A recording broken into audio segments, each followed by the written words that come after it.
वाहिगुरू जी का खालसा वाहिगुरू जी की फतेह। So students, next we are doing ideal and non ideal solutions. ठीक है।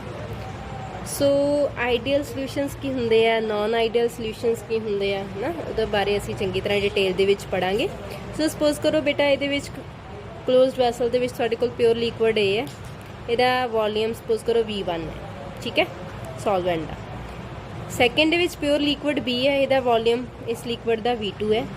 ਹੁਣ ਜਦੋਂ ਤੁਸੀਂ ਸੋਲੂਸ਼ਨ ਬਣਾਓਗੇ, ਦੋਨੇ ਮਿਕਸ ਕਰ ਦੋਗੇ ਦੋਨਾਂ ਨੂੰ, ਔਰ ਤੁਹਾਡੇ ਕੋਲ VF ਆ ਜਾਏਗਾ, V ਫਾਈਨਲ ਆ ਜਾਏਗਾ। ਕਲੀਅਰ। ਸੋ ਇਹਨਾਂ ਦੋਨਾਂ ਦਾ ਜਿੰਨਾ ਵੋਲੀਅਮ ਸੀ ਪਲੱਸ ਕੀਤਿਆਂ ਤੇ ਇਹਦਾ ਜਿਹੜਾ ਫਾਈਨਲ ਵੋਲੀਅਮ ਸੀ ਦੋਨੋਂ ਇਕੁਅਲ ਆਏ। ਬਟ ਕਈ ਕੇਸਿਸ ਇਦਾਂ ਦੇ ਹੁੰਦੇ ਆ ਜਿਨ੍ਹਾਂ ਵਿੱਚ ਮਿਕਸਿੰਗ ਤੋਂ ਬਾਅਦ ਫਾਈਨਲ ਵੋਲੀਅਮ ਉਹਨਾਂ ਨਹੀਂ ਆਉਂਦਾ, ਜਿਨ੍ਹਾਂ ਦੋਨਾਂ ਦਾ ਪਲੱਸ ਕਰਕੇ ਆਉਂਦਾ। ਸੋ ਡੈਲਟਾ V ਮਿਕਸਿੰਗ ਦਾ ਮਤਲਬ ਹੈ change in volume on mixing. ਦੋਨਾਂ A ਤੇ B ਨੂੰ ਮਿਕਸ ਕੀਤਾ, ਜਿਵੇਂ ਜਿੰਨਾ ਮੰਨ ਲਓ A ਦਾ ਸਪੋਜ਼ ਕਰੋ ਵੋਲੀਅਮ ਸੀਗਾ 10 ml, B ਦਾ ਵੀ ਸੀਗਾ 10 ml। ਟੋਟਲ ਵੋਲੀਅਮ ਜਦੋਂ ਮਿਕਸ ਕੀਤਾ ਸੋਲੂਸ਼ਨ ਦਾ ml 20 ਆਣਾ ਸੀਗਾ, 20 ml ਆਣਾ ਸੀ ਨਾ ਵੋਲੀਅਮ। ਬਟ ਕਈ ਵਾਰੀ ਸਾਨੂੰ ਦੇਖਣ ਨੂੰ ਮਿਲਦਾ ਹੈ ਕਿ ਚੇਂਜ ਇਨ ਵੋਲੀਅਮ ਆਉਂਦਾ ਹੈ ਮਿਕਸਿੰਗ ਤੋਂ ਬਾਅਦ। ਮਤਲਬ ਹੁਣ ਤੁਹਾਡੇ ਕੋਲ ਕੀ ਆਣਾ ਚਾਹੀਦਾ ਸੀ, V final minus V1 plus V2। ਆ V1 ਹੈ, V2 ਆ V ਫਾਈਨਲ। ਇਹ ਤੁਹਾਡੇ ਕੋਲ ਕੀ ਆਣਾ ਚਾਹੀਦਾ, 0 ਆਣਾ ਚਾਹੀਦਾ ਸੀ, ਕਿਉਂਕਿ V A ਹੈ, 10 ਦੇ 10 V A ਹੈ। ਸੋ V ਮਾਈਨਸ V 0 ਆਣਾ ਚਾਹੀਦਾ ਸੀ। ਬਟ ਸਾਨੂੰ ਕਈ ਵਾਰੀ ਇਹਦੇ ਵਿੱਚ ਚੇਂਜ ਦੇਖਣ ਨੂੰ ਮਿਲਦੀ ਹੈ। ਕਈ ਵਾਰ ਵੋਲੀਅਮ ਵੱਧ ਜਾਂਦਾ ਸੋਲੂਸ਼ਨ ਦਾ, ਕਈ ਵਾਰ ਘਟ ਜਾਂਦਾ। ਕਿਉਂ ਵੱਧਦਾ ਘਟਦਾ ਉਹ ਦੱਸਾਂਗੇ। ਸੋ ਦੇਖੋ ਡੈਲਟਾ V ਮਿਕਸਿੰਗ ਕੀ ਹੈ, V ਫਾਈਨਲ ਮਾਈਨਸ ਦੋਨਾਂ ਲਿਕੁਇਡਸ ਦਾ ਵੋਲੀਅਮ ਜਿਹੜਾ ਸਮ ਕਰਕੇ। ਠੀਕ ਹੈ, ਚੇਂਜ ਇਨ ਵੋਲੀਅਮ। ਸੋ ਬੇਟਾ ਕੀ ਹੁੰਦਾ, ਦੇਖੋ ਜਦੋਂ ਪਿਓਰ ਲਿਕੁਇਡ A ਹੈ ਉਹਦੇ ਵਿੱਚ ਸਾਡੇ ਕੋਲ ਸਿਰਫ ਤੇ ਸਿਰਫ AA ਇੰਟਰੈਕਸ਼ਨਸ ਹੋਣਗੀਆਂ। ਜਦੋਂ ਪਿਓਰ ਲਿਕੁਇਡ B ਹੈ ਉਹਦੇ ਵਿੱਚ ਸਾਡੇ ਕੋਲ ਸਿਰਫ ਤੇ ਸਿਰਫ BB ਇੰਟਰੈਕਸ਼ਨਸ ਹੋਣਗੀਆਂ। ਹੁਣ ਜਦੋਂ ਤੁਸੀਂ ਦੋਨਾਂ ਨੂੰ ਮਿਕਸ ਕੀਤਾ, ਲਿਕੁਇਡ A ਤੇ ਲਿਕੁਇਡ B ਨੂੰ ਮਿਕਸ ਕੀਤਾ, ਤੁਹਾਡੇ ਕੋਲੋਂ ਪਹਿਲਾਂ ਇੰਟਰੈਕਸ਼ਨਸ ਟੁੱਟਣਗੀਆਂ ਤਾਂ ਹੀ A ਦਾ B ਨਾਲ ਬੌਂਡ ਬਣੂਗਾ। ਸੋ ਇੰਟਰੈਕਸ਼ਨਸ ਬ੍ਰੇਕ ਹੋਣਗੀਆਂ, ਇਹਦੀਆਂ ਵੀ ਬ੍ਰੇਕ ਹੋਣਗੀਆਂ। ਇੰਟਰੈਕਸ਼ਨਸ ਬ੍ਰੇਕ ਕਰਨ ਵਾਸਤੇ ਸਾਨੂੰ ਬਾਹਰੋਂ એનર્ਜੀ ਲਾਉਣੀ ਪੈਂਦੀ ਹੈ। ਸੋ ਹੀਟ ਇਜ਼ ਐਬਜ਼ੌਰਬਡ। ਠੀਕ ਹੈ, ਐਂਥੈਲਪੀ ਇਜ਼ ਐਬਜ਼ੌਰਬਡ। ਸੋ ਸੋਲਿਊਸ਼ਨ ਦੇ ਵਿੱਚ ਕੀ ਹੁੰਦਾ, AB ਇੰਟਰੈਕਸ਼ਨ, ਨਵੀਆਂ ਇੰਟਰੈਕਸ਼ਨ ਬਣਦੀਆਂ, ਫਾਰਮ ਹੁੰਦੀਆਂ, ਉਦੋਂ ਹੀਟ ਰਿਲੀਜ਼ ਹੁੰਦੀ ਹੈ, ਉਦੋਂ ਐਂਥੈਲਪੀ ਜਾਂ એનર્ਜੀ ਰਿਲੀਜ਼ ਹੁੰਦੀ ਹੈ ਜਦੋਂ ਨਵੇਂ ਬੌਂਡ ਬਣਦੇ। ਠੀਕ ਹੈ। ਸੋ ਇਹਨਾਂ ਦੇ ਬੇਸਿਸ 'ਤੇ ਅਸੀਂ ਦੇਖਾਂਗੇ ਕਿ ਕਈ ਵਾਰੀ ਕੀ ਹੁੰਦਾ, ਜਿੰਨੀਆਂ ਸਾਨੂੰ ਬੌਂਡ ਤੋੜਨ ਲਈ એનર્ਜੀ ਚਾਹੀਦੀ ਹੈ ਨਾ, ਕਈ ਵਾਰ ਉਸ ਤੋਂ ਜ਼ਿਆਦਾ ਰਿਲੀਜ਼ ਹੋ ਜਾਂਦੀ ਹੈ। ਬਟ ਕਈ ਵਾਰੀ ਕੀ ਹੁੰਦਾ, ਜਿੰਨੀ ਚਾਹੀਦੀ ਇੱਥੇ ਬੌਂਡ ਤੋੜਨ ਲਈ એનર્ਜੀ, ਕਈ ਵਾਰ ਉਸ ਤੋਂ ਘੱਟ ਰਿਲੀਜ਼ ਹੁੰਦੀ ਹੈ। ਕਿੰਨਾ ਕੇਸਿਸ 'ਚ ਹੁੰਦੀ ਹੈ, ਕਿਉਂ ਹੁੰਦੀ ਹੈ, ਉਹ ਅਸੀਂ ਦੇਖਾਂਗੇ। ਸੋ ਨੈਕਸਟ ਆਉਂਦਾ delta H mixing. Second point, change in enthalpy on mixing. ਮਤਲਬ ਐਂਥੈਲਪੀ ਤੁਹਾਨੂੰ ਪਤਾ ਲੱਗ ਹੀ ਗਿਆ ਕਿ ਅਗਰ ਤੇ ਜਿੰਨੀ ਹੀਟ ਐਬਜ਼ੌਰਬਡ ਇੱਥੇ ਹੋਈ, ਹੀਟ ਐਬਜ਼ੌਰਬਡ ਇੱਥੇ ਹੋਈ, ਦੋਨਾਂ ਦੀ ਪਲੱਸ ਕਰਕੇ, ਤੇ ਜਦੋਂ ਸੋਲੂਸ਼ਨ ਬਣਿਆ ਜਿਹੜੀ ਹੀਟ ਰਿਲੀਜ਼ ਹੋਈ, ਜੇ ਆ ਵੀ ਇਕੁਅਲ, ਜਿੰਨੀ ਰਿਲੀਜ਼ ਹੋਈ ਉਨੀ ਟੋਟਲ ਐਬਜ਼ੌਰਬ ਹੋਈ ਸੀ, ਫਿਰ ਤੇ ਡੈਲਟਾ H ਮਿਕਸਿੰਗ ਆ ਗਿਆ 0, ਕੋਈ ਚੇਂਜ ਨਹੀਂ ਹੈ। ਬਟ ਸਾਨੂੰ ਕੀ ਦੇਖਣ ਨੂੰ ਮਿਲਦਾ ਕਿ ਚੇਂਜ ਹੁੰਦਾ, ਜਿੰਨੀ ਐਬਜ਼ੌਰਬ ਹੋਈ ਸੀ ਕਈ ਵਾਰ ਉਹ ਤੋਂ ਜ਼ਿਆਦਾ ਰਿਲੀਜ਼ ਹੁੰਦੀ ਹੈ, ਕਈ ਵਾਰ ਐਬਜ਼ੌਰਬ ਜ਼ਿਆਦਾ ਹੁੰਦੀ ਹੈ, ਰਿਲੀਜ਼ ਘੱਟ ਹੁੰਦੀ। ਠੀਕ ਹੈ। ਸੋ ਇੰਟਰੈਕਸ਼ਨਸ AA BB ਦੀ ਇੰਟਰੈਕਸ਼ਨ ਕਈ ਵਾਰੀ ਸਾਡੇ ਕੋਲ ਇਕੁਅਲ ਆਉਂਦੀਆਂ AB ਇੰਟਰੈਕਸ਼ਨਸ ਦੇ, ਜਿਹੜੀਆਂ ਸੋਲੂਸ਼ਨ ਦੇ ਵਿੱਚ ਇੰਟਰੈਕਸ਼ਨ ਹੁੰਦੀਆਂ, ਔਰ ਕਈ ਵਾਰੀ ਸਾਡੇ ਕੋਲ AA BB interaction not equal to AB interaction. ਮਤਲਬ ਕਈ ਵਾਰੀ ਇਹ ਸਟਰੋਂਗ ਹੁੰਦੀਆਂ, ਕਈ ਵਾਰੀ ਇਹ ਸਟਰੋਂਗ ਹੁੰਦੀਆਂ। ਠੀਕ ਹੈ। ਸੋ ਦੇਖੋ ਇੱਕ ਫੋਰਥ ਪੁਆਇੰਟ ਹੈ ਬੇਟਾ, delta S mixing. Delta S ਕੀ, ਚੇਂਜ ਇਨ ਐਂਟਰੋਪੀ, ਰੈਂਡਮਨੈਸ। ਜਦੋਂ ਸੋਲੂਸ਼ਨ ਬਣਦਾ, ਮੋਰ ਨੰਬਰ ਆਫ ਮੋਲੀਕਿਊਲਸ ਉਹ 'ਚ ਆ ਜਾਂਦੇ ਆ, A ਦੇ ਵੀ ਆ ਗਏ, B ਦੇ ਵੀ ਆ ਗਏ, ਜ਼ਿਆਦਾ ਰੈਂਡਮਨੈਸ ਆ ਗਈ, ਜ਼ਿਆਦਾ ਐਂਟਰੋਪੀ ਆ ਗਈ। ਇਹ ਹਮੇਸ਼ਾ 0 ਹੁੰਦੀ ਹੈ ਕਿਸੇ ਵੀ ਸੋਲੂਸ਼ਨ ਦੀ ਫਾਰਮੇਸ਼ਨ ਦੇ ਦੌਰਾਨ। ਇਹ ਤੁਸੀਂ ਐਸਾ ਯਾਦ ਕਰਨੀ। Delta G mixing, Gibbs free energy, ਇਹ ਤੁਹਾਨੂੰ ਪਤਾ ਲੈਸ ਦੈਨ 0 ਹੁੰਦੀ ਹੈ। ਪਿਛਲੇ ਸਾਲ ਤੁਸੀਂ ਥਰਮੋਡਾਇਨਾਮਿਕਸ 'ਚ ਪੜ੍ਹਿਆ, ਹਮੇਸ਼ਾ ਜਦੋਂ ਵੀ ਸੋਲੂਸ਼ਨ ਦੀ ਫਾਰਮੇਸ਼ਨ ਹੁੰਦੀ, ਡੈਲਟਾ G ਮਿਕਸਿੰਗ ਜਿਹੜੀ 0 ਹੁੰਦੀ ਹੈ, ਤਾਂ ਹੀ ਰਿਐਕਸ਼ਨ ਹੁੰਦੀ ਹੈ। ਸੋ 6 ਹੈ ਰੌਲਟ ਲਾ, ਜਿਹੜਾ ਓਬੇ ਹੁੰਦਾ। ਸੋ ਰੌਲਟ ਲਾ ਆਪਾਂ ਦੇਖਣਾ ਕਿੰਨਾ 'ਚ ਓਬੇ ਹੁੰਦਾ, ਕਿੰਨਾ 'ਚ ਨਹੀਂ ਹੁੰਦਾ। ਆਹ ਚੀਜ਼ ਤਾਂ ਹਰ ਸੋਲੂਸ਼ਨ ਤੁਹਾਨੂੰ ਦੇਖਣ ਨੂੰ ਮਿਲੇਗੀ। ਤੇ ਆਹ ਵਾਲੇ ਜਿਹੜੇ 3 ਪੁਆਇੰਟਸ ਹੈ, ਇਹ 'ਚ ਕਈ ਵਾਰ delta V mixing equal to 0 ਹੋਏਗੀ, ਕਈ ਵਾਰ ਗ੍ਰੇਟਰ ਦੈਨ 0 ਹੋਏਗੀ, ਕਈ ਵਾਰ ਲੈਸ ਦੈਨ 0 ਹੋਏਗੀ। ਸਿਮਿਲਰਲੀ ਡੈਲਟਾ H ਮਿਕਸਿੰਗ ਕਈ ਵਾਰ ਇਕੁਅਲ ਟੂ 0 ਹੋਏਗੀ, ਗ੍ਰੇਟਰ ਦੈਨ 0 ਵੀ ਹੋ ਸਕਦੀ ਹੈ, ਲੈਸ ਦੈਨ 0 ਵੀ ਹੋ ਸਕਦੀ ਹੈ। ਥਰਡ ਪੁਆਇੰਟ 'ਚ ਵੀ ਇੰਟਰੈਕਸ਼ਨਸ ਜਿਹੜੀਆਂ AA BB ਦੀਆਂ ਇਕੁਅਲ ਟੂ ਵੀ ਹੋ ਸਕਦੀਆਂ, ਤੇ ਘੱਟ ਵੀ ਹੋ ਸਕਦੀਆਂ AB ਨਾਲੋਂ ਤੇ ਵੱਧ ਵੀ ਹੋ ਸਕਦੀਆਂ। ਸੋ ਬੇਟਾ ਹੈਡਿੰਗ ਤੁਸੀਂ ਪਾਉਣਾ ਆਈਡੀਅਲ ਸੋਲੂਸ਼ਨਸ। ਇਹ ਆਪਾਂ 6 ਦੇ 6 ਪੁਆਇੰਟਸ ਚੈੱਕ ਕਰਨੇ ਆ। ਆਈਡੀਅਲ ਸੋਲੂਸ਼ਨ ਕਿਹੜੇ ਹੁੰਦੇ ਵਿਚ follow Raoult's law at all concentration and all temperature. ਹਰ ਕੰਸੈਂਟਰੇਸ਼ਨ ਤੇ ਹਰ ਟੈਂਪਰੇਚਰ ਤੇ ਰੌਲਟ ਲਾ ਫੋਲੋ ਕਰਦੇ ਇਹ ਸੋਲੂਸ਼ਨ। ਰੌਲਟ ਲਾ ਕੀ ਕਹਿੰਦਾ P ਅਬਜ਼ਰਵ ਜਿਹੜਾ P ਟੋਟਲ ਕਿਹਦੇ ਬਰਾਬਰ ਹੁੰਦਾ P note XA + P note B XB calculated. ਆ ਜਿਹੜਾ ਐਕਸਪੈਰੀਮੈਂਟਸ ਤੋਂ ਤੁਸੀਂ ਦੇਖਣਾ P ਟੋਟਲ ਜਦੋਂ ਦੋਨਾਂ ਨੂੰ ਮਿਕਸ ਕਰਤਾ ਸੋਲੂਸ਼ਨ ਦਾ ਜਿਹੜਾ ਵੇਪਰ ਪ੍ਰੈਸ਼ਰ ਹੋਊਗਾ। ਆ ਜਿਹੜਾ ਤੁਸੀਂ ਰੌਲਟ ਲਾ ਨਾਲ ਕੈਲਕੂਲੇਟ ਕਰਨਾ। ਰੌਲਟ ਲਾ ਨਾਲ ਕਿੱਦਾਂ ਕੈਲਕੂਲੇਟ ਕਰਦੇ ਹੋ ਤੁਹਾਡੇ ਕੋਲ ਹੁੰਦਾ ਨਾ PA ਤੁਸੀਂ ਵੱਖਰਾ ਵੱਖਰਾ ਕਰਨਾ ਨਾ। ਮੰਨ ਲਓ ਤੁਹਾਡੇ ਕੋਲ ਪਿਓਰ ਲਿਕੁਇਡ A ਹੀ ਪਿਆ ਉਹਦਾ ਤੁਹਾਡੇ ਕੋਲ ਹੋਏਗਾ pure vapour pressure mole fraction ਵੀ ਹੋਏਗੀ ਸੋਲੂਸ਼ਨ ਦੇ ਵਿੱਚ ਜਦੋਂ ਤੁਸੀਂ ਦੋਨਾਂ ਨੂੰ ਮਿਕਸ ਕਰਤਾ। ਸੋ ਪਾਰਸ਼ੀਅਲ ਵੇਪਰ ਪ੍ਰੈਸ਼ਰ ਜਿਹੜਾ ਤੁਸੀਂ ਅਬਜ਼ਰਵ ਕੀਤਾ ਐਕਸਪੈਰੀਮੈਂਟਲੀ ਤੇ ਰੌਲਟ ਲਾ ਦੇ ਅਕੋਰਡਿੰਗ ਤੁਸੀਂ ਇਹ ਕੈਲਕੂਲੇਟ ਕੀਤਾ। ਠੀਕ ਹੈ ਉਹਨਾਂ ਦੋਨਾਂ ਨੂੰ ਪਲੱਸ ਕਰ ਦੋਗੇ ਤੇ ਤੁਹਾਡੇ ਕੋਲ ਇਹਦੇ ਬਰਾਬਰ ਆਉਣਾ ਚਾਹੀਦਾ। It means Rowlatt law follow ਹੋ ਗਿਆ ਸੋਲੂਸ਼ਨ ਦੇ ਵਿੱਚ। ਸੈਕਿੰਡ ਹੈ ਆਈਡੀਅਲ ਸੋਲੂਸ਼ਨ 'ਚ ਡੈਲਟਾ ਵੀ ਮਿਕਸਿੰਗ 0 ਹੋਣਾ ਚਾਹੀਦਾ। ਮਤਲਬ A ਇੰਟਰੈਕਸ਼ਨ B ਇੰਟਰੈਕਸ਼ਨ ਤੇ AB ਇੰਟਰੈਕਸ਼ਨ ਸਾਰੀਆਂ ਆਪਸ ਇਕੁਅਲ ਹੋਣੀਆਂ ਚਾਹੀਦੀਆਂ। ਸੋ ਸਪੋਜ਼ ਕਰੋ ਤੁਹਾਡੇ ਕੋਲ 20 ml A ਸੀਗਾ 30 ml A ਸੀਗਾ A 20 ml B 30 ml ਦੋਨਾਂ ਨੂੰ ਮਿਕਸ ਕੀਤਾ AB ਜਿਹੜਾ ਸੋਲੂਸ਼ਨ ਬਣਿਆ 50 ml। ਮਤਲਬ ਇਹਨਾਂ ਨੂੰ ਪਲੱਸ ਕਰਨ ਦੇ ਨਾਲ ਜਿਹੜਾ ਸੋਲੂਸ਼ਨ ਦਾ ਵੋਲਿਊਮ ਉਹ ਤੇ ਇਹ ਦੋਨੋਂ ਕੀ ਇਹਨਾਂ ਦੋਨਾਂ ਦਾ ਸਮ ਕੀ ਆ ਗਿਆ ਇਕੁਅਲ ਆ ਗਿਆ। ਠੀਕ ਹੈ ਸੋ ਥਰਡ ਹੈ ਡੈਲਟਾ H ਮਿਕਸਿੰਗ 0। ਇਹਦਾ ਵੀ ਸੇਮ ਰੀਜ਼ਨ ਹੋਗਾ ਜੇ ਇਹਨਾਂ ਦੀ ਇੰਟਰੈਕਸ਼ਨਸ ਇਕੁਅਲ ਹੋਣਗੀਆਂ ਤਾਂ ਆਪਣੇ ਆਪ ਡੈਲਟਾ H ਮਿਕਸਿੰਗ ਮਤਲਬ heat absorbed in breaking of AA and BB bonds will be equal to heat released in formation of AB bond। ਤਾਂ ਹੀ ਡੈਲਟਾ H ਮਿਕਸਿੰਗ 0 ਹੋਏਗਾ। ਕਲੀਅਰ ਹੈ। ਸੋ ਇਹੋ ਜਿਹੇ ਸੋਲੂਸ਼ਨਸ ਬੇਟਾ ਹੁੰਦੇ ਆਈਡੀਅਲ ਸੋਲੂਸ਼ਨ। ਔਰ ਤੁਹਾਨੂੰ ਪਤਾ ਫੋਰਸ ਆਫ ਅਟਰੈਕਸ਼ਨ FOA ਜਿਹੜੀ ਆ AA ਦੇ ਵਿੱਚ BB ਦੇ ਵਿੱਚ ਤੇ AB ਦੇ ਵਿੱਚ ਇਹਨਾਂ ਦੇ ਆਪਸ ਵਿੱਚ ਇਕੁਅਲ ਹੋਊਗੀ। ਡੈਲਟਾ S ਮਿਕਸਿੰਗ ਇਹ ਮੈਂ ਤੁਹਾਨੂੰ ਪਹਿਲਾਂ ਵੀ ਦੱਸ ਚੁੱਕੀ ਹਾਂ A ਗ੍ਰੇਟਰ ਦੈਨ 0 ਹੁੰਦੀ ਹੈ in the formation of any solution. Delta G mixing less than 0 ਹੁੰਦੀ ਹੈ in the formation of any solution from mixing by mixing two liquids. So ਅਸੀਂ ਗ੍ਰਾਫ ਦੇਖਿਆ ਸੀ ਅਸੀਂ ਰੌਲਟ ਲਾ ਦਾ ਗ੍ਰਾਫ ਕੀਤਾ ਸੀਗਾ ਹੈ ਨਾ। ਇਹ ਗ੍ਰਾਫ ਕਿਹਦਾ ਹੋਏਗਾ ਆਈਡੀਅਲ ਸੋਲੂਸ਼ਨ ਦਾ ਕਿਉਂਕਿ ਆਈਡੀਅਲ ਸੋਲੂਸ਼ਨ ਵੀ ਰੌਲਟਸ ਲਾ ਜਿਹੜਾ ਓਬੇ ਕਰਦੇ ਆ। ਠੀਕ ਹੈ ਸੋ ਇਸ ਤਰ੍ਹਾਂ ਹੀ ਪਿਓਰ A ਪਿਓਰ B ਤੁਸੀਂ ਇੱਧਰ ਵੀ ਲੈ ਸਕਦੇ ਹੋ ਪਿਓਰ B ਵੀ ਲੈ ਸਕਦੇ ਇੱਧਰ ਪਿਓਰ A ਵੀ ਲੈ ਸਕਦੇ। ਇਹ ਤੁਹਾਨੂੰ ਗ੍ਰਾਫ ਅੱਗੇ ਵੀ ਸਮਝਾਇਆ ਗਿਆ ਲਾਸਟ ਵੀਡੀਓ ਦੇ ਵਿੱਚ। ਸੋ ਆਈਡੀਅਲ ਸੋਲੂਸ਼ਨਸ ਓਬੇ ਰੌਲਟਸ ਲਾ। ਠੀਕ ਹੈ ਗ੍ਰਾਫਿਕਲੀ ਵੀ। ਸੋ ਐਗਜ਼ਾਮਪਲਸ ਬੇਟਾ ਆਈਡੀਅਲ ਸੋਲੂਸ਼ਨ ਦੀਆਂ। ਆਈਡੀਅਲ ਸੋਲੂਸ਼ਨ ਵਿੱਚ ਮੈਂ ਤੁਹਾਨੂੰ ਪਹਿਲਾਂ ਵੀ ਦੱਸ ਚੁੱਕੀ ਹਾਂ ਉਹ ਵਾਲੇ ਸੋਲੂਸ਼ਨ ਜਿਨ੍ਹਾਂ 'ਚ AA ਇੰਟਰੈਕਸ਼ਨ = BB = CC ਆਪਸ ਫੋਰਸਿਸ ਜਿਹੜੇ ਇਕੁਅਲ ਹੁੰਦੇ ਆ ਇਹਨਾਂ ਦੇ ਮੋਲੀਕਿਊਲਸ ਦੇ। ਸੋ ਜਿਵੇਂ ਬੇਟਾ ਇਹਦੇ 'ਚ ਜਦ ਤੁਸੀਂ ਐਗਜ਼ਾਮਪਲ ਲਿਖਣੀ ਹੈ ਨਾ ਇੱਕ ਤਾਂ ਦੇਖਣਾ ਕਿ ਸੇਮ ਪੋਲਰ ਨੇਚਰ ਹੋਵੇ ਦੋਨਾਂ ਲਿਕੁਇਡਸ ਦੀ ਇੱਕ ਉਹਨਾਂ ਦਾ ਸਾਈਜ਼ ਜਿਹੜਾ ਉਹ ਨੀਅਰਲੀ ਸੇਮ ਹੋਵੇ। ਹੁਣ ਜਿਵੇਂ ਮਿਥਾਨੋਲ ਤੇ ਇਥਾਨੋਲ ਲਈ ਹੈ ਇੱਕ ਕਾਰਬਨ ਦਾ ਹੀ ਫਰਕ ਆ ਬਸ ਹੈ ਨਾ ਤੇ 2 ਹਾਈਡਰੋਜਨ ਦਾ ਫਰਕ ਹੈ ਖਾਸ ਫਰਕ ਨਹੀਂ ਹੈਗਾ। ਸੋ ਆਲਮੋਸਟ ਸੇਮ ਸਾਈਜ਼ ਹੈ ਇਹ ਵੀ ਪੋਲਰ ਹੈ ਇਹ ਵੀ ਪੋਲਰ ਹੈ।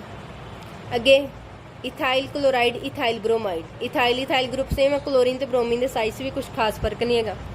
ਐਨਹੈਕਸੇਨ ਐਨਹੈਪਟੇਨ ਆ 6 ਵਾਲਾ 7 ਵਾਲਾ ਅਲਕੇਨ ਇਹ 'ਚ ਵੀ N ਮਤਲਬ ਨਾਰਮਲ ਜਿਹੜੀ ਲੌਂਗ ਚੇਨ ਹੁੰਦੀ ਹੈ। C2H4Br2 C2H4Cl2 ਇਹ 'ਚ ਵੀ ਬ੍ਰੋਮੀਨ ਹੈ ਕਲੋਰੀਨ ਕੁਝ ਖਾਸ ਜਿਹੜਾ ਸਾਈਜ਼ ਦਾ ਫਰਕ ਨਹੀਂ ਹੁੰਦਾ। ਸੋ ਇਹੋ ਜਿਹੇ ਜਿਹੜੇ ਸੋਲੂਸ਼ਨ ਹੁੰਦੇ ਨਾ ਉਹ ਆਈਡੀਅਲ ਸੋਲੂਸ਼ਨ ਦੇ ਵਾਂਗੂ ਬਿਹੇਵ ਕਰਦੇ ਆ। ਆਹ ਦੇਖੋ ਆ ਦੋਨੋਂ ਨੌਨ ਪੋਲਰ ਠੀਕ ਹੈ ਕਈ ਆ ਵੀ ਪੋਲਰ ਹੈ ਆ ਵੀ ਪੋਲਰ ਹੈ। ਸੋ ਇਹ ਵੀ ਚੀਜ਼ ਦਾ ਤੁਸੀਂ ਧਿਆਨ ਰੱਖਣਾ ਵੀ ਪੋਲਰ ਹੈ ਵੀ ਪੋਲਰ ਹੈ ਨਾ। ਸੋ ਇਹ ਚੀਜ਼ ਦਾ ਧਿਆਨ ਰੱਖਣਾ ਜਿਹੜੇ ਕਿਹੜੇ ਸੋਲੂਸ਼ਨਸ ਜਿਹੜੇ ਆ ਆਈਡੀਅਲ ਜਾਂ ਰੌਲਟ ਲਾ ਓਬੇ ਕਰਦੇ ਆ ਸਾਰੀਆਂ ਕੰਡੀਸ਼ਨਸ ਓਬੇ ਕਰਦੇ ਜਿਹੜੇ ਆਈਡੀਅਲ ਸੋਲੂਸ਼ਨਸ ਜਿਹੜੇ ਬਿਹੇਵ ਕਰਦੇ ਜਿੱਦਾਂ ਬਿਹੇਵ ਕਰਦੇ। ਸੋ ਅਗਲੀ ਐਗਜ਼ਾਮਪਲ ਹੈ ਬੈਂਜ਼ੀਨ ਤੇ ਟੋਲੂਇਨ ਦੀ। ਇਹ ਅਸੀਂ ਪਿਛਲੇ ਨੂਮੈਰੀਕਲ 'ਚ ਬੜੀ ਵਾਰ ਯੂਜ਼ ਕੀਤੀ ਹੈ ਨਾ। ਬੈਂਜ਼ੀਨ ਤੇ ਟੋਲੂਇਨ ਜਦੋਂ ਅਸੀਂ ਨੂਮੈਰੀਕਲ ਕੀਤੇ ਸੀਗੇ ਉਹ ਵਾਲੇ ਸੋਲੂਸ਼ਨਸ ਦੇ ਜਿਹਦੇ 'ਚ ਅਸੀਂ 2 ਵੋਲੇਟਾਈਲ ਜਿਹੜੇ ਆ ਲਿਕੁਇਡਸ ਉਹਨਾਂ ਨੂੰ ਅਸੀਂ ਮਿਕਸ ਕਰਦੇ ਸੀ। ਸੋ ਨੈਕਸਟ ਆਉਂਦਾ ਬੇਟਾ ਨੌਨ ਆਈਡੀਅਲ ਪਹਿਲੀ ਗੱਲ ਰੌਲਟ ਲਾ ਨੂੰ ਨਹੀਂ ਫੋਲੋ ਕਰਨਗੇ P total will not be equal to this. ਠੀਕ ਹੈ ਨਾ ਹੀ ਇਹ ਚੀਜ਼ ਆਬਜ਼ਰਵਡ ਮਤਲਬ ਐਕਸਪੈਰੀਮੈਂਟਲੀ ਜਿਹੜੀ ਕੈਲਕੂਲੇਟ ਕੀਤੀ ਗਈ that will not be equal to calculated from Raoult's law। ਸੋ ਇਹਦੇ 'ਚ ਡੈਲਟਾ B ਮਿਕਸਿੰਗ ਵੀ 0 ਨਹੀਂ ਹੁੰਦਾ ਡੈਲਟਾ H ਮਿਕਸਿੰਗ ਵੀ 0 ਦੇ ਬਰਾਬਰ ਨਹੀਂ ਹੁੰਦਾ। ਕਿਉਂ ਨਹੀਂ ਹੁੰਦਾ ਕਿਉਂਕਿ ਫੋਰਸ ਆਫ ਅਟਰੈਕਸ਼ਨ ਜਿਹੜੀਆਂ AA ਤੇ BB ਦੀਆਂ ਉਹ AB ਦੇ ਬਰਾਬਰ ਨਹੀਂ ਹੁੰਦੀਆਂ ਇਹਦੇ 'ਚ। But delta S mixing delta G mixing > 0 lace than 0 ਕਿਉਂਕਿ ਤੁਹਾਨੂੰ ਪਤਾ ਮੈਂ ਪਹਿਲਾਂ ਵੀ ਦੱਸ ਚੁੱਕੀ ਹਾਂ ਫॉर ਆਲ ਕਾइंड ਆਫ ਸੋਲੂਸ਼ਨਸ ਇਹ ਚੀਜ਼ ਹੁੰਦੀ ਹੈ। ਸੋ ਬੇਟਾ ਜਿਹੜੇ ਨॉन ਆਈਡੀਅਲ ਸੋਲੂਸ਼ਨ ਹੈ ਸਾਡੇ ਕੋਲ ਦੋ ਤਰ੍ਹਾਂ ਦੇ ਆਉਂਦੇ, shows positive deviation from Raoult's law, shows negative deviation from Raoult's law. So ਦੋ ਤਰ੍ਹਾਂ ਦੇ ਹੋਣਗੇ, ਇੱਕ ਪੋਜ਼ਿਟਿਵ ਡੈਵੀਏਸ਼ਨ ਸ਼ੋ ਕਰਦੇ, ਇੱਕ ਨੈਗੇਟਿਵ ਸ਼ੋ ਕਰਦੇ। ਪਹਿਲਾਂ ਆਪਾਂ ਕਰਾਂਗੇ ਕਿ ਨੈਗੇਟਿਵ ਡੈਵੀਏਸ਼ਨ ਜਿਹੜੇ ਸ਼ੋ ਕਰਦੇ ਉਹਨਾਂ ਵਾਸਤੇ ਜਿਹੜਾ ਪੀ ਟੋਟਲ ਨਾ ਲੈਸ ਦੈਨ ਹੋਊਗਾ ਰੋਲਟ ਲਾ ਨਾਲ ਜਿਹੜਾ ਕੈਲਕੂਲੇਟ ਕੀਤਾ, ਠੀਕ ਹੈ, ਲੈਸ ਦੈਨ ਹੋਊਗਾ। ਨੈਗੇਟਿਵ ਡੈਵੀਏਸ਼ਨ ਹੈ ਫੋਰਸ ਆਫ ਅਟਰੈਕਸ਼ਨ ਜਿਹੜੀ ਸੋਲੂਸ਼ਨ ਦੀ ਨਾਲੋਂ ਲੈਸ ਦੈਨ ਹੋਏਗੀ ਏ ਤੇ ਬੀ, ਠੀਕ ਹੈ, ਇਹ ਵੀ ਲੈਸ ਦੈਨ ਹੋਏਗੀ। ਡੈਲਟਾ ਵੀ ਮਿਕਸਿੰਗ ਵੀ ਲੈਸ ਦੈਨ ਹੋਏਗਾ 0 ਤੋਂ, ਡੈਲਟਾ ਐਚ ਮਿਕਸਿੰਗ ਵੀ ਲੈਸ ਦੈਨ 0 ਹੋਊਗਾ। ਲੈਸ ਦੈਨ 0 ਹੋਣ ਦਾ ਮਤਲਬ ਕਿ ਜਿੰਨੀ ਹੀਟ ਰਿਲੀਜ਼ ਹੋਈ, ਦੇਖੋ ਜਦੋਂ ਹੀ ਫਾਰਮੇਸ਼ਨ ਆਫ ਬੌਂਡ ਹੁੰਦਾ, ਹੀਟ ਰਿਲੀਜ਼ ਹੁੰਦੀ ਹੈ ਤੇ ਉਦੋਂ ਸਾਈਨ ਹੁੰਦਾ ਸਾਡੇ ਕੋਲ ਨੈਗੇਟਿਵ, ਬਟ ਜਦੋਂ ਬ੍ਰੇਕਿੰਗ ਆਫ ਬੌਂਡ ਹੁੰਦਾ ਉਦੋਂ ਸਾਈਨ ਹੁੰਦਾ ਪੋਜ਼ਿਟਿਵ। ਸੋ ਡੈਲਟਾ ਐਚ ਮਿਕਸਿੰਗ ਨੈਗੇਟਿਵ ਕਦੋਂ ਹੋਊਗਾ, ਜਦੋਂ ਜ਼ਿਆਦਾ ਹੀਟ ਰਿਲੀਜ਼ ਹੋਊਗੀ ਇਨ ਦਾ ਫਾਰਮੇਸ਼ਨ ਆਫ ਏ ਬੀ, ਹੈ ਨਾ। ਡੈਲਟਾ ਵੀ ਮਿਕਸਿੰਗ ਲੈਸ ਦੈਨ 0 ਮਤਲਬ ਜਿਹੜਾ ਏ ਦਾ ਜਿੰਨਾ ਮੰਨ ਲਓ ਏ ਦਾ ਵੋਲੀਅਮ ਸੀਗਾ 20 ml, ਬੀ ਦਾ ਸੀਗਾ 30 ml, ਤੇ ਜਦੋਂ ਏ ਬੀ ਤੁਸੀਂ ਆ ਏ ਦਾ ਸੀਗਾ ਆ ਬੀ ਦਾ ਸੀਗਾ, ਜਦੋਂ ਤੁਸੀਂ ਏ ਬੀ ਸੋਲੂਸ਼ਨ ਬਣਾ ਲਿਆ ਉਹਦਾ ਵੋਲੀਅਮ ਸਪੋਜ਼ ਕਰੋ ਆਇਆ 45 ml, ਆ ਕਿੰਨਾ ਸੀ 50, ਆ ਕਿੰਨਾ ਹੋ ਗਿਆ 45, ਮਤਲਬ 5 ml ਘਟ ਗਿਆ। ਸੋ ਇਸ ਕਰਕੇ ਡੈਲਟਾ ਵੀ ਮਿਕਸਿੰਗ 0 ਕਿਉਂ ਘਟਿਆ, ਕਿਉਂਕਿ ਬੇਟਾ ਇਹ ਜਦੋਂ ਸੋਲੂਸ਼ਨ ਬਣਿਆ ਨਾ ਉਹਦੇ ਵਿੱਚ ਮੋਲੀਕਿਊਲਸ ਦੀ ਆਪਸ 'ਚ ਇੰਟਰੈਕਸ਼ਨ ਸਟਰੋਂਗ ਹੈ, ਗ੍ਰੇਟਰ ਹੈ ਨਾ ਏ ਬੀ ਇੰਟਰੈਕਸ਼ਨ, ਜਦੋਂ ਸਟਰੋਂਗ ਹੈ ਮੋਲੀਕਿਊਲਸ ਹੋਰ ਲਾਗੇ ਲਾਗੇ ਆ ਗਏ, ਮੋਲੀਕਿਊਲਸ ਲਾਗੇ ਲਾਗੇ ਆ ਗਏ। ਸੋ ਉਹਦੇ ਨਾਲ ਕੀ ਹੋਏਗਾ, ਜਦੋਂ ਫਿਰ ਉਹਦੇ ਨਾਲ ਮੋਲੀਕਿਊਲਸ ਲਾਗੇ ਆ ਗਏ ਨਾ ਤੇ ਵੇਪਰਸ ਫਾਰਮ 'ਚ ਜਾਣ ਲਈ ਵੀ ਥੋੜੀ ਹੋਰ ਸਾਨੂੰ ਫੋਰਸ ਬਾਹਰੋਂ ਲਾਉਣੀ ਪਏਗੀ ਹੋਰ, ਤੇ ਉਹਦਾ ਪ੍ਰੈਸ਼ਰ ਵੀ ਟੋਟਲ ਘਟ ਜਾਏਗਾ। ਦੂਸਰੀ ਗੱਲ ਉਹਦਾ ਜਦੋਂ ਮੋਲੀਕਿਊਲਸ ਲਾਗੇ ਲਾਗੇ ਆ ਗਏ ਵੋਲਿਊਮ ਵੀ ਘਟ ਜਾਏਗਾ, ਠੀਕ ਹੈ। ਮੋਲੀਕਿਊਲਸ ਜਿਹੜੇ ਉਹਨਾਂ ਦੀ ਇੰਟਰੈਕਸ਼ਨ ਬਹੁਤ ਸਟਰੋਂਗ ਆ, ਉਹ ਜ਼ਿਆਦਾ ਸਟਰੋਂਗ ਬੌਂਡ ਬਣਾ ਰਹੇ, ਜ਼ਿਆਦਾ ਨੇੜੇ ਨੇੜੇ ਆ ਰਹੇ, ਇਸ ਕਰਕੇ ਹੀਟ ਵੀ ਜ਼ਿਆਦਾ ਰਿਲੀਜ਼ ਹੋ ਰਹੀ ਹੈ, ਜ਼ਿਆਦਾ ਸਟੇਬਲ ਬਣ ਰਿਹਾ ਸੋਲੂਸ਼ਨ। ਕਲੀਅਰ। ਸੋ ਬੇਟਾ ਗ੍ਰਾਫ ਕਿੱਦਾਂ ਦਾ ਆਊਗਾ, ਦੇਖੋ ਰੋਲਟ ਲਾ ਦਾ ਗ੍ਰਾਫ ਆਉਂਦਾ ਸਾਰਿਆਂ ਨੂੰ, ਡਾਟਰ ਜਿਹੜਾ that is the graph of Rowlatt ਲਾ।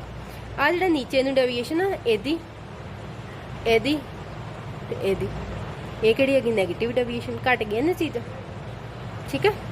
ਸੋ ਅਬਜ਼ਰਵ ਨਾਲੋਂ ਇਹ ਲੈਸ ਹੁੰਦਾ, ਅਬਜ਼ਰਵ ਨਾਲੋਂ ਲੈਸ ਹੁੰਦਾ, ਇਸੇ ਤਰ੍ਹਾਂ ਆ ਲੈਸ ਆ ਗਿਆ ਤੇ this is the graph for these equations. Okay, so ਅੱਗੇ ਅਸੀਂ ਲਿਖਦੇ ਸੀ ਇਹਦੇ ਵਾਸਤੇ PA = P0 AXA, ਬਟ ਹੁਣ ਕੀ ਲਿਖਾਂਗੇ PA ਇਜ਼ ਲੈਸ ਦੈਨ, ਆ ਜਿਹੜੀ ਨੀਚੇ ਵੱਲ ਨੂੰ ਕਰਵ ਆਈ ਰੈੱਡ ਕਲਰ ਦੀਆਂ ਜਿਹੜੀਆਂ ਇਹ ਗ੍ਰਾਫ ਆ for negative deviation, black colour ਦੀਆਂ ਜਿਹੜੀਆਂ ਡਾਟਰ ਲਾਈਨਸ ਆ that R for ideal solution, but ਅਸੀਂ ਨॉन ਆਈਡੀਅਲ ਦੀ ਗੱਲ ਕਰ ਰਹੇ ਹਾਂ, ਠੀਕ ਹੈ। ਸੋ ਐਗਜ਼ਾਮਪਲ ਦੇਖੋ ਬੇਟਾ, ਐਗਜ਼ਾਮਪਲ ਪਹਿਲੀ ਹੈ ਕਲੋਰੋਫਾਰਮ ਪਲੱਸ ਐਸੀਟੋਨ। ਕਲੋਰੋਫਾਰਮ ਦੇ ਮੋਲੀਕਿਊਲਸ ਜੇ ਕੱਲਾ ਕਲੋਰੋਫਾਰਮ ਲਿਕੁਇਡ ਪਿਆ ਉਹਦੇ ਮੋਲੀਕਿਊਲਸ ਆਪਸ 'ਚ ਵੀਕ ਵੰਡਰਵਾਲ ਫੋਰਸਿਸ ਆ, ਐਸੀਟੋਨ ਦਾ ਕੱਲਾ ਲਿਕੁਇਡ ਪਿਆ ਉਹਦੇ ਮੋਲੀਕਿਊਲਸ ਆਪਸ 'ਚ ਵੀਕ ਵੰਡਰਵਾਲ ਫੋਰਸਿਸ ਆ, ਠੀਕ ਹੈ। ਸੋ ਆ ਮੰਨ ਲਓ ਕਲੋਰੋਫਾਰਮ ਹੈ, ਆ ਤੁਹਾਡੇ ਕੋਲ ਐਸੀਟੋਨ ਦੀ ਸਟਰਕਚਰ ਹੈ। ਜਦੋਂ ਹੁਣ ਦੋਨਾਂ ਨੂੰ ਤੁਸੀਂ ਮਿਕਸ ਕਰਤਾ ਹੈ ਨਾ, ਇਹ 'ਚ ਵੀ ਕਿੰਨੇ ਸਾਰੇ ਇਦਾਂ ਦੇ ਮੋਲੀਕਿਊਲਸ ਹੋਣਗੇ, ਇਹ 'ਚ ਵੀ ਪਿਓਰ ਵਿੱਚ ਕਿੰਨੇ ਸਾਰੇ ਹੋਣਗੇ, ਪਰ ਜਦੋਂ ਤੁਸੀਂ ਦੋਨਾਂ ਨੂੰ ਮਿਕਸ ਕਰਾਂ ਇਹਨਾਂ ਦੋਨਾਂ 'ਚ ਬੌਂਡ ਬਣਨਾ, ਕਿੱਦਾਂ ਬਣਨਾ, ਆ ਕਲੋਰੀਨ ਹੈ, ਕਲੋਰੀਨ ਇਜ਼ ਮੋਰ ਇਲੈਕਟ੍ਰੋਨੈਗੇਟਿਵ, ਇਹਨੇ ਕਾਰਬਨ ਤੋਂ ਇਲੈਕਟ੍ਰੋਨ ਖਿੱਚਣੇ ਆਪਣੇ ਵੱਲ, ਕਾਰਬਨ ਡੈਫੀਸ਼ੀਐਂਟ ਹੋ ਗਿਆ ਥੋੜੇ ਜਿਹੇ ਤੇ ਪਾਰਸ਼ੀਅਲ ਪੋਜ਼ਿਟਿਵ ਚਾਰਜ ਆ ਗਿਆ, ਇਹ ਕਿਹਦੇ ਕੋਲ ਖਿੱਚੇਗਾ ਹਾਈਡਰੋਜਨ ਕੋਲ, ਹਾਈਡਰੋਜਨ ਤੇ ਹੁਣ ਪਾਰਸ਼ੀਅਲ ਹੋਰ ਕੁਝ ਪੋਜ਼ਿਟਿਵ ਆ ਜਾਏਗਾ ਚਾਰਜ, ਇਹ ਕਿਹਦੇ ਕੋਲ ਲੈਗਾ ਜਿਹੜਾ ਦੂਜਾ ਐਸੀਟੋਨ ਆ ਨਾ, ਕਿਉਂਕਿ ਆਕਸੀਜਨ ਕੋਲ ਇੱਥੇ ਲੋਨ ਪੇਅਰ ਹੈਗੇ, ਇਹ ਇਹਨਾਂ ਕੋਲ ਥੋੜੇ ਲਏਗਾ ਤੇ ਇਹਦੇ ਵਾਸਤੇ ਇੱਥੇ ਕਿਹੜਾ ਬੌਂਡ ਬਣ ਜਾਊਗਾ, ਇੱਥੇ ਸਾਡੇ ਕੋਲ H ਬੌਂਡਿੰਗ ਦੀ ਫਾਰਮੇਸ਼ਨ ਹੋ ਜੂ, ਹਾਈਡਰੋਜਨ ਬੌਂਡਿੰਗ ਬਣਦਾ ਨਾ, ਹਾਈਡਰੋਜਨ ਬੌਂਡ ਕਿਹਦੇ ਵਿੱਚ ਬਣਦਾ, ਬੌਂਡ ਬਿਟਵੀਨ ਹਾਈਡਰੋਜਨ, ਦੂਜੇ ਪਾਸੇ ਕਿਹੜਾ ਐਲੀਮੈਂਟ ਹੋ ਜਾਂ ਆਈਟਮ ਹੋਣਾ ਚਾਹੀਦਾ ਮੋਰ ਇਲੈਕਟ੍ਰੋਨੈਗੇਟਿਵ, ਜਿਵੇਂ ਆਕਸੀਜਨ, ਨਾਈਟ੍ਰੋਜਨ, ਫਲੋਰੀਨ। ਸੋ ਇੱਥੇ ਵੀ ਹਾਈਡਰੋਜਨ ਬੌਂਡ, ਜਦੋਂ ਹਾਈਡਰੋਜਨ ਬੌਂਡ ਬਣ ਗਿਆ ਸੋਲੂਸ਼ਨ ਦੇ ਵਿੱਚ ਮੋਲੀਕਿਊਲਸ ਲਾਗੇ ਲਾਗੇ ਆ ਗਏ, ਮੋਲੀਕਿਊਲਸ ਲਾਗੇ ਲਾਗੇ ਆ ਗਏ ਤੇ ਜਿਹੜਾ ਇਹਦੇ ਕੱਲੇ ਦਾ ਸੀ ਵੋਲੀਅਮ, ਇਹਦੇ ਕੱਲੇ ਦਾ ਸੀ, ਉਹਨਾਂ ਦੋਨਾਂ ਨੂੰ ਪਲੱਸ ਕਰਕੇ ਸੋਲੂਸ਼ਨ ਦਾ ਵੋਲੀਅਮ ਜਿਹੜਾ ਉਹ ਘਟਦਾ, ਕਿਉਂਕਿ ਸੋਲੂਸ਼ਨ 'ਚ ਹਾਈਡਰੋਜਨ ਬੌਂਡ ਸਟਰੋਂਗ ਬੌਂਡ ਬਣਦਾ, ਇੰਟਰੈਕਸ਼ਨ ਵੱਧ ਜਾਂਦੀ ਹੈ ਤੇ ਡੈਲਟਾ H ਜਿਹੜੀ ਉਹ ਵੀ ਬੜੀ ਰਿਲੀਜ਼ ਹੁੰਦੀ ਹੈ, ਠੀਕ ਹੈ। ਇਸ ਤਰ੍ਹਾਂ ਸੈਕਿੰਡ ਐਗਜ਼ਾਮਪਲ ਹੈ CHX3, X ਕੁਛ ਵੀ ਹੋ ਸਕਦਾ, ਕਲੋਰੀਨ, ਬ੍ਰੋਮੀਨ, ਆਇਓਡੀਨ, ਨਾਲ ਕੋਈ ਆਕਸੀਜਨ ਦਾ ਨਾਈਟ੍ਰੋਜਨ ਕੰਟੇਨਿੰਗ ਗਰੁੱਪ ਹੋਊਗਾ, ਉਹਦੇ ਨਾਲ ਇਹ ਹਾਈਡਰੋਜਨ ਬੌਂਡ ਬਣਾ ਲੂਗਾ, ਜਿਵੇਂ ਕਲੋਰੋਫਾਰਮ ਪਲੱਸ ਇਥਾਈਲਮੀਨ C2H5NH2, ਠੀਕ ਹੈ। ਇਹਦੇ ਨਾਈਟ੍ਰੋਜਨ ਵਿੱਚ ਤੇ ਇਹਦੇ ਸਾਡੇ ਕੋਲ ਇਹਦੇ ਹਾਈਡਰੋਜਨ ਵਿੱਚ ਤੇ ਇਹਦੇ ਸਾਡੇ ਕੋਲ ਬੇਟਾ ਇਹਦੇ ਕਲੋਰੀਨ ਵਿੱਚ ਤੇ ਇਹਦੇ ਹਾਈਡਰੋਜਨ ਵਿੱਚ, ਠੀਕ ਹੈ। ਇਹਦਾ ਕਿਉਂਕਿ ਕਲੋਰੀਨ ਨੇ ਫਿਰ ਕਾਰਬਨ ਤੋਂ ਖਿੱਚਣੇ ਆ, ਹਾਈਡਰੋਜਨ ਇਹਦੇ ਕੋਲ ਖਿੱਚੇਗਾ, ਜੋ ਹਾਈਡਰੋਜਨ ਡੈਫੀਸ਼ੀਐਂਟ ਹੋ ਗਿਆ ਉਹ ਨਾਈਟ੍ਰੋਜਨ ਕੇ ਉੱਤੇ ਲੋਨ ਪੇਅਰ ਹੈਗਾ, ਉਹਦੇ ਨਾਲ ਬੌਂਡ ਬਣਾ ਲੇਗਾ ਹਾਈਡਰੋਜਨ ਬੌਂਡ, ਠੀਕ ਹੈ। ਸੋ ਸਟਰੋਂਗ ਐਸਿਡ ਪਲੱਸ ਵਾਟਰ, ਇਹ ਵੀ ਸਾਡੇ ਕੋਲ ਜਿਹੜੀਆਂ जिन्ने भी एग्जाम्पल है HCl HNO3 H2SO4 HI plus water, ये सारियां कादियां एग्जाम्पल्स है non ideal solution showing negative deviation from Rawls law. Next बेटा आती है non ideal solution showing positive deviation from Rawls law. बिल्कुल उल्ट हो जाना, ग्रेटर दैन आएगा, H V greater than delta we mixing greater than 0। क्यों ग्रेटर दैन 0? क्योंकि ए जो प्योर ए सीगा ਜਾਂ प्योर बी सीगा ਉਹ ਵਾਲੀਆਂ ਜਿਹੜੀਆਂ ਇੰਟਰੈਕਸ਼ਨ ਸੀ ਨਾ ਉਹ ਕੀ ਸੀਗੀਆਂ ਸਟਰੋਂਗ, ਬਟ ਜਦੋਂ ਸੋਲੂਸ਼ਨ ਬਣਿਆ ਉਹਨਾਂ 'ਚ ਕੁਝ ਖਾਸ ਸਟਰੋਂਗ ਇੰਟਰੈਕਸ਼ਨ ਬੌਂਡ ਲੰਬੇ ਹੋ ਗਏ, ਮਤਲਬ ਕਿ ਬੌਂਡ ਲੈਂਥ ਵਧਣ ਦਾ ਮਤਲਬ ਕਿ ਸਾਡੇ ਕੋਲ ਇੰਟਰੈਕਸ਼ਨ ਜ਼ਿਆਦੀਆਂ ਸਟਰੋਂਗ ਨਹੀਂ ਹੈ, ਵੀਕ ਹੋ ਗਈਆਂ। ਸੋ ਮੋਲੀਕਿਊਲਸ ਦੂਰ ਦੂਰ ਚਲ ਗਏ, ਵੋਲਿਊਮ ਵੱਧ ਗਿਆ। Similarly delta V H mixing greater then 0, ਮਤਲਬ ਹੀਟ ਜਿੰਨੀ ਬ੍ਰੇਕ ਕਰਨ 'ਚ ਬੌਂਡ ਚਾਹੀਦੀ ਸੀ ਉਨੀ ਹੀਟ ਰਿਲੀਜ਼ ਨਹੀਂ ਹੋਈ, ਘੱਟ ਹੋਈ ਹੈ। ਠੀਕ ਹੈ, ਸੋ ਰੀਜ਼ਨ ਕੀ ਹੈ ਕਿ ए इंट्रैक्शन बी इंट्रैक्शन की है स्ट्रोंगर दैन AB इंट्रैक्शन, वो वीकर है, ये स्ट्रोंगर है। ठीक है, क्लीयर। सो बेटा इहदा जिहड़ा ग्राफ है ना वो इदां आएगा अपर वाली साइड पॉजिटिव डेविएशन। क्लीयर। सो एग्जाम्पल्स देखो बेटा, वाटर ते C6H6। वाटर दे विच किहड़ी बॉन्डिंग हुंदी है? वाटर दे मॉलीक्यूल्स आपस H बॉन्डिंग हुंदी है, इहदे च किहड़ियां हुंदियां? वीक वैन डर वाल फोर्सेस हुंदियां। सो जदों तुसीं दोनां नूं मिक्स कीता ना वाटर ते इनू ते फोर्स ऑफ अट्रैक्शन घट गया, जिहदे नाल कि मॉलीक्यूल दूर दूर चल गए। Similarly water plus toluene, methanol plus benzene, ethanol plus benzene toluene, क्योंकि बेंजीन की है नॉन पोलर, आ की है polar. This is polar, this is non polar, this is non polar, this is polar, this is benzene is non polar, water की है polar. सो जदों असीं polarity मतलब सेम नेचर नहीं लेने है ना, ਆਪਾਂ ਪਹਿਲਾਂ ਗੱਲ ਕੀਤੀ ਸੀ ਕਿ ਆਈਡੀਅਲ ਸੋਲੂਸ਼ਨ 'ਚ ਜਿਹੜੀ ਉਹਨਾਂ ਦੀ ਪੋਲੈਰਿਟੀ ਹੈ ਜਾਂ ਪੋਲਰ ਨੇਚਰ ਆ ਉਹ ਸੇਮ ਹੋਣੀ ਚਾਹੀਦੀ, ਬਟ ਇੱਥੇ ਸੇਮ ਨਹੀਂ ਹੈ। ਸੋ ਇੱਥੇ ਪੋਜ਼ਿਟਿਵ ਡੈਵੀਏਸ਼ਨ, ਕਿਉਂਕਿ ਮੋਲੀਕਿਊਲਸ ਇਹਨਾਂ ਦੇ ਖਾਸ ਇਹਨਾਂ 'ਚ ਇੰਟਰੈਕਸ਼ਨ ਨਹੀਂ ਹੁੰਦੀਆਂ। ਸੋ ਬੇਟਾ ਪੋਜ਼ਿਟਿਵ ਡੈਵੀਏਸ਼ਨ ਵਾਲੇ ਨਾ ਦੋ ਤਰ੍ਹਾਂ ਦੇ ਆਉਂਦੇ ਆ, ਟਾਈਪ 1 ਟਾਈਪ 2। ਟਾਈਪ 1 'ਚ ਕੀ ਹੁੰਦਾ, ਥੋੜਾ ਜਿਹਾ ਗ੍ਰਾਫ ਨਾ ਇਹਦੇ ਦੇਖ ਲਿਓ, P0B ਮੰਨ ਲਓ ਇੱਥੇ ਆ ਨਾ, ਆਹ ਜਿਹੜੀ ਰੈੱਡ ਵਾਲੀ ਕਰਵ ਆਉਂਦੀ ਨਾ ਤਾਂ ਨੂੰ ਪੋਜ਼ਿਟਿਵ ਡੈਵੀਏਸ਼ਨ, ਇਹਦੀ ਵੈਲਿਊ P0B ਤੋਂ ਥੱਲੇ ਥੱਲੇ ਰਹਿਣੀ ਚਾਹੀਦੀ। ਇਹਦੇ 'ਚ ਵੇਖੋ ਇਹਦੀ ਵੈਲਿਊ ਤਾਂ ਨੂੰ ਆ ਰਹੀ, P0B ਤੋਂ ਤਾਂ ਨੂੰ ਜਾ ਰਹੀ। ਸੋ प्योर बी मान लो प्योर आर्थोसिंग ग्राफ रॉल्ट ला ब्लैक वाली लाइन्स है, पॉजिटिव डेविएशन रेड वाली लाइन्स है। हुण इहदे विच की हुंदा है टाइप 1 च P total is never greater than P0B। P0B की आ P0B आ तुहाडे कोल, ये की है vapour pressure of pure B. ठीक है, सो P0B तो तां नहीं जा रही है, वेखो लाइन थले थले रह रही आ, मान लो P0B इत्थे पॉइंट है ना, इत्थे वैल्यू इतों थले थले इत्थों शुरू होंदी है, बट इहदे थले थले रह रही, इतों तां नहीं जा रही। बट ये वाले केस च वेखो जी P टोटल है ना at some point is greater than even P0B। कुछ एक पॉइंट ते जाके P0B इत्थे सी वैल्यू, बट इत्थे भी चल गई P टोटल की वैल्यू ऊपर जाके चल गई। सो ये टाइप 2 दी है, जेडे पॉजिटिव डेविएशन शो कर रहे। क्लीयर बेटा, अज वास्ते इन्ना ही, थैंक यू।